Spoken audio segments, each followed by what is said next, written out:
বিসমিল্লাহির রহমানির রহিম। আসসালামু আলাইকুম। প্রিয় শিক্ষার্থীরা, আশা করছি পরম করুণাময় আল্লাহ তাআলার রহমতে তোমরা যে যেখানে আছো ভালো আছো।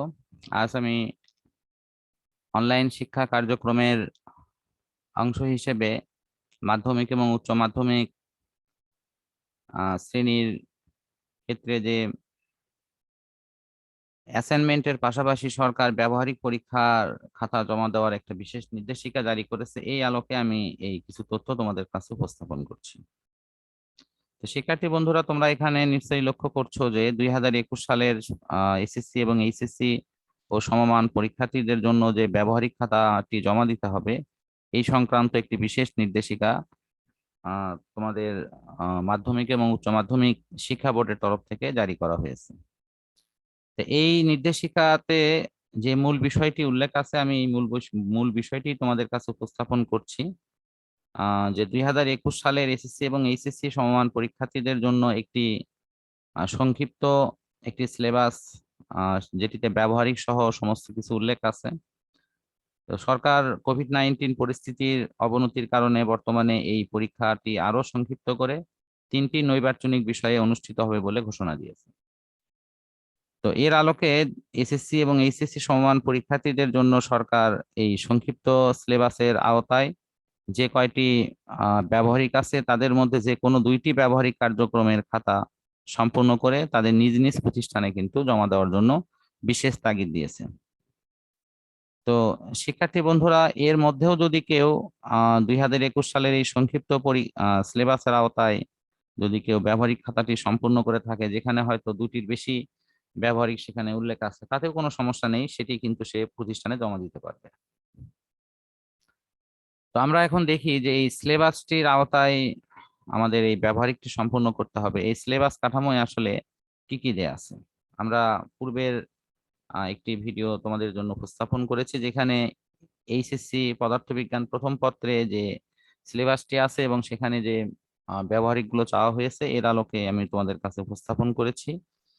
তো এখন আজকে দ্বিতীয় পত্রের যে অংশটি সেটি তোমাদের কাছে ইনশাল্লাহ উপস্থাপন করব।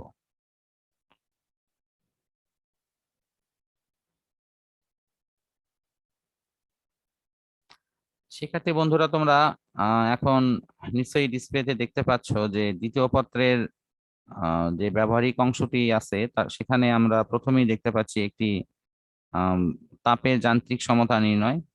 দ্বিতীয়টি হলো মিটার ব্রিজকে ব্যবহার করে কোনো তারের আপেক্ষিক রোধ নির্ণয়। তৃতীয় হলো একটি ডায়োডের পূর্ণ বিবরণ উল্লেখ করে তার নিকটবর্তী প্রবাহকে একমুখী কারকে রূপান্তরকরণ নিয়ে একটি বিশেষ ধরনের উম, আমাদের একটি প্র্যাকটিক্যাল করতে হবে, যেটাকে আমরা ফুল ব্রিজ রেকটিফায়ার বলে ডেকে থাকি। তো এরপরে আমাদের যেটি আছে সেটি হলো সমন্বিত বর্তনী ব্যবহার করে গেট বর্তনীর যে কার্যক্রম বা ট্রুথ টেবিলটা আছে সেটি যাচাই করতে হবে। সেখানে আমাদের অ্যান্ড গেট আছে, অর গেট আছে এবং নট গেট আছে। মান বন্টন বা অন্যান্য ধারাবাহিকতা পূর্বের মতোই থাকবে। তো শিক্ষার্থী বন্ধুরা, এখানে যে 4টি ব্যবহারিক কার্যক্রম দেয়া আছে এর মধ্যে যে কোনো 2টি তোমাদের সম্পূর্ণ করতে হবে এবং করে তোমাদের নিজ নিজ প্রতিষ্ঠানে কিন্তু জমা দিতে হবে। তো আমি তোমাদের সুবিধার্থে এই নমুনা অ্যান্সার শিট হিসেবে আম, এখানে তোমাদের কাছে কিছু উত্তরপত্র তুলে ধরছি। এটি আমাদের আমরা যখন এইচএসসি তে পড়াশোনা করেছি তখন আমাদের শ্রদ্ধেয় শিক্ষক ইউনুস স্যার আমাদের যে নোটগুলো দিয়ে আমাদের এই কার্যক্রমগুলো চালিয়ে নিয়েছেন, সেই নোটগুলো থেকে সহযোগিতা নিয়ে আমি তোমাদের জন্য একটি নোট প্রস্তুত করেছি।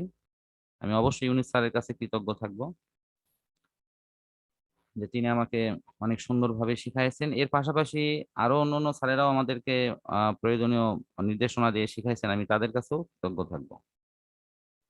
তো এখন তোমাদের কাছে আমি সেই নোটটি ধারাবাহিকভাবে উপস্থাপন করছি।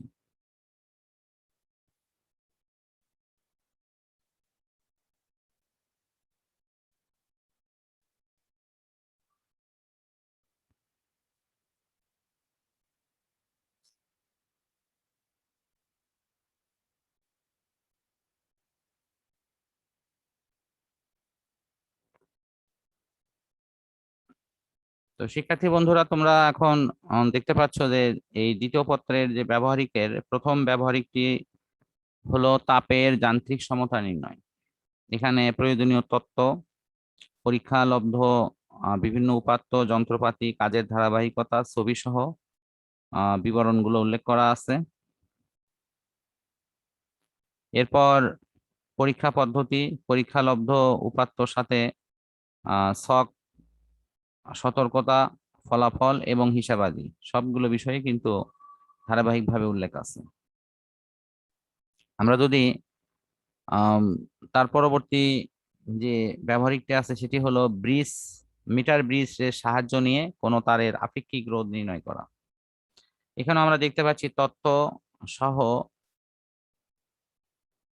ধারাবাহিকভাবে প্রয়োজনীয় যে কাজের ধারাবাহিকতা সেটি পরবর্তী পৃষ্ঠাতে আছে। এখানে ছবি আছে এবং কার্যপদ্ধতিগুলো উল্লেখ করা আছে। তো এরপর পরীক্ষালব্ধ উপাত্ত সমূহ, এখানে যে মানগুলো আমরা পরীক্ষায় পেয়েছিলাম সেগুলো এখানে ধারাবাহিকভাবে বসানো আছে। এখানেও আমাকে বলতে হবে যে ছকের পাশাপাশি কিন্তু আমাদের হিসাবাদিটা থাকতে হবে। হিসাবাদি হয়তো আমরা এখানে আহ কোনো একটা পাশে উল্লেখ করেছি, কিন্তু যখন আমাদের পরীক্ষার খাতায় লিখতে হবে তখন ছক, হিসাবাদি এবং ফলাফল এই তিনটি জিনিসকে আমাদের একই পেজে বা একই পাশাপাশি ভাবে উল্লেখ করে এটি লেখার চেষ্টা করতে হবে। তো শিক্ষার্থী বন্ধুরা, তোমরা নিশ্চয়ই এখন এটি দেখতে পাচ্ছ, সতর্কতা সহ প্রয়োজনীয় অংশটি কিন্তু এখানে আছে।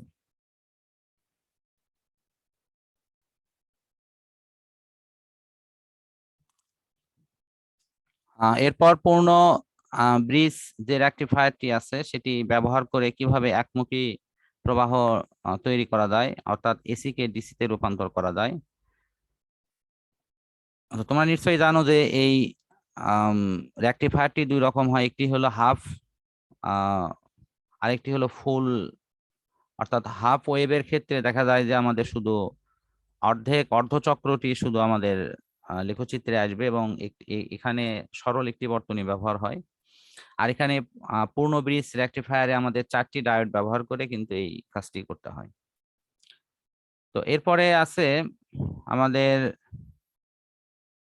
একটি বিশেষ ট্রুথ টেবিল দেয়া আছে, যেটি সমন্বিত বর্তনী ব্যবহার করা, অর্থাৎ ডায়োড এবং ট্রানজিস্টরের মাধ্যমে একটি লজিক গেট বর্তনী তৈরি করে সেখানে কিন্তু এই কাজটি সম্পূর্ণ করা আছে। তো শিক্ষার্থী বন্ধুরা, তোমরা এখানে দেখতে পাচ্ছ যে এই এই কার্যক্রমটি যখন করা হয়েছে তখন আমাদের কিন্তু এই গেট পদ্ধতিগুলোর বিবরণ এবং এগুলোর প্রয়োজনীয় তথ্য কিন্তু দেয়া আছে। তারপরে পরবর্তীতে আমাদের এই ট্রুথ টেবিল গুলো কমপ্লিট করতে হয়েছে এবং সেগুলোর ফলাফল কি পাওয়া গেল সেটি উপস্থাপন আছে, সতর্কতা সহ এই বিষয়গুলো আলোচনায় দেয়া আছে।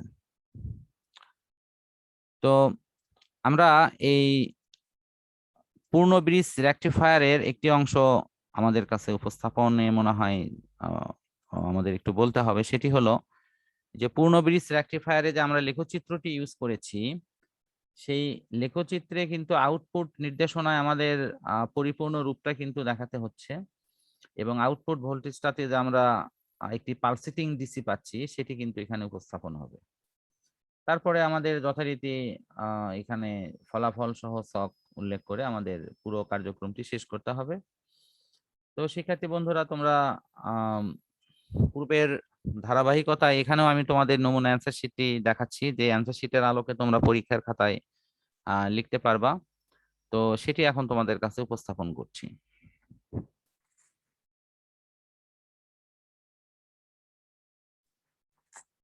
এটি মাধ্যমিক শ্রেণীর একটি বিশেষ একটি পরীক্ষণের খাতা যেটি এখানে উপস্থাপন করা হচ্ছে। সেটি হলো যে স্লাইড ক্যালিপার্সের সাহায্যে একটি আয়তাকার বস্তুর আয়তন নির্ণয় করার ক্ষেত্রে আমরা এই পরীক্ষণটি সম্পূর্ণ করেছি। তো আমরা আমাদের শ্রদ্ধেয় স্যারদের নির্দেশনায় যেভাবে পরীক্ষা কার্যক্রমটি শিখেছি, এই ঠিক একই নির্দেশনায় আমার একজন স্টুডেন্টের কাছ থেকে আমি এই খাতাটি প্রস্তুত করে নিয়েছিলাম, যে সে আমার নির্দেশনা অনুসরণ করে এই খাতাটি তৈরি করেছিল এবং এই খাতার নমুনা কপি তোমাদেরকে লেখার জন্য আমি হয়তো পরামর্শ দেব যে এইভাবে তোমরা যদি লেখাটি উপস্থাপন করো, তাহলে স্যারদের যে নানাভাবে প্রশ্নের মুখে পড়া, সেটি হয়তো আশা করি অনেক কম হবে। তো তোমরা এখানে দেখো যে কিভাবে লেখাটা উপস্থাপন করতে হচ্ছে। আমি এই লেখার সবচেয়ে গুরুত্বপূর্ণ যে অংশটি নিয়ে কথা বলবো সেটি হলো যে পরীক্ষালব্ধ উপাত্ত সমূহ এটি আমাদের ছকের ওপর থাকতে হবে। তো দেখো এখানে পরীক্ষালব্ধ উপাত্ত সমূহ ছকের ওপর কিন্তু আছে, যেটি হয়তো ওই পাশ থেকে লেখা শুরু হয়েছে। এর সাথে গুরুত্বপূর্ণ অংশ হলো হিসাবাদিগুলো আমাদের অবশ্যই ছকের সাথে পাশে যে পৃষ্ঠা আছে সেই পৃষ্ঠাতে এই ধরনের বিশেষ ধরনের একটা একটা বক্স অঙ্কন করে সেখানে লিখে দেওয়া হলে এটি অনেকভাবে সুন্দর দেখাবে, এবং ছকের নিচেই থাকতে হবে ফলাফল। এখানেও সতর্কতা এবং আলোচনার অংশটি যদি লেখার মতো প্রয়োজনীয় জায়গা না থাকে, তাহলে এটি আমাদের পরবর্তী পৃষ্ঠায় উল্লেখ করাটাই ভালো, যাতে করে আমাদের সম্মানিত স্যারেরা সেটিতে তাদের প্রয়োজনীয় যে স্বাক্ষর সেটি দিতে পারে। তো শিক্ষার্থী বন্ধুরা, আশা করছি তোমরা এই বিষয়টি উপলব্ধি করতে পারছো। তো পরিশেষে সবার সুস্থতা কামনা করে আজকের এই সংক্ষিপ্ত আলোচনাটি শেষ করছি। আল্লাহ হাফেজ।